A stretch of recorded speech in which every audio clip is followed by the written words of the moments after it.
Hello friends, I'm Becca and welcome to my channel. I decided that I wanted to start making book related videos on YouTube again. I used to post years ago and then I just stopped. I decided that now would be the best time for me to do this because I am currently on a journey of pursuing all of my creative passions full force, and this is one of them. Definitely look forward to more bookish content, general lifestyle content, TV, movies, gaming, travel, the works. Very excited, so make sure to subscribe. So I figured a fun way to kick off this channel would be to start off with my April hopefuls or my April TBR.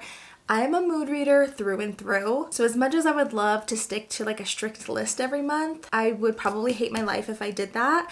So I have some things that I think I will be in the mood for this month, but I also like to leave a little wiggle room for some changes. My husband Brian and I are currently rewatching Game of Thrones. It's getting me back into my fantasy era, and I started the Mistborn series last year. I read the first book and I absolutely loved it, and I've just been waiting for the right time to dive back into this series and finish it, and I think April is the time for me to do that. I'm ready to tackle the last two books, The Well of Ascension and The Hero of Ages. I'll have a Mistborn reading vlog up soon once I read the next two books, so if you're interested in my spoiler-free thoughts on the series, definitely stay tuned for that. The next book that I plan to read is The Wedding People. This is my In Real Life Book Club's April pick, so I'm very excited to jump into this. I love like a good contemporary fiction, and this one seems right up my alley. All of my mutuals on Goodreads have rated this 4 stars or greater, and the average Goodreads rating for this book is 4.14, so I feel like that's a really good sign, and I'm sure I'm gonna eat this up. I know there's some very dark themes in this book, so if you're sensitive to certain topics, I would definitely look up the content warnings for this book in particular. I also plan to knock off a few books on my physical TBR. There's quite a few books on here that I just have not read that I absolutely need to get to because they've been on my bookshelf for years. The first one being Shady Hollow. I may have bought this 2 or 3 years ago. This has been sitting on my shelf for so long. It's like such a tiny, cutesy, cozy mystery book. You're following a fox. Her name is Vera Vixen, and she is a journalist who is new to the town of Shady Hollow. And while she's there, she catches wind that a recent death in the community might actually be a murder. So she starts looking into it and starts to uncover an even bigger mystery where more of the inhabitants of Shady Hollow's lives are at risk. You have a cozy town, you've got a murder mystery, you have woodland creatures. Enough said. I would also really love to get to The Hobbit this month. This might be ambitious, but The Hobbit and The Lord of the Rings are some of my favorite movies of all time and probably one of the greatest stories ever told, in my personal opinion. There's like so many books expanding on this world, and I'm ready to deep dive into all of them. So I plan to read this and also do a rewatch of the movie during/after.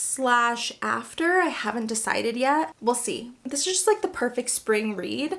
So I feel like now is the best time for me to start this journey of going through it all again. I also like to leave room on my TBR every month for spontaneous reads, mood reads, and also my Libby holds. I am anticipating a few books making their way to me this month, so I'm also trying to save time for that. And that one is Realm Breaker by Victoria Averyard.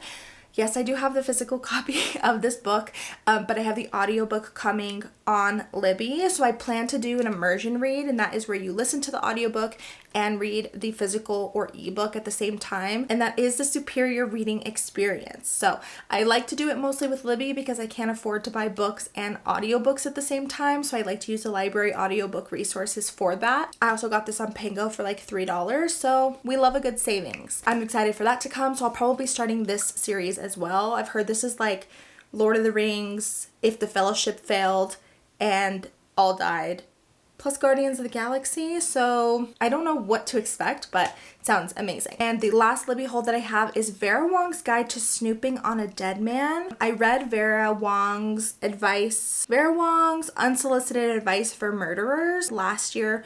I listened to it on audio, so I have the audiobook for the second one coming this month as well. Very excited. It's the sequel. It's another like cozy mystery vibe, so if you're in for something really funny, lighthearted, I would definitely recommend the first book in the series, and I'll let you know my thoughts on the second book once I finish it. So I think these books will keep me plenty busy in the month of April. I would love to know what you plan on reading this month and if you've read any of the books I have on my list. But until next time, bye everyone!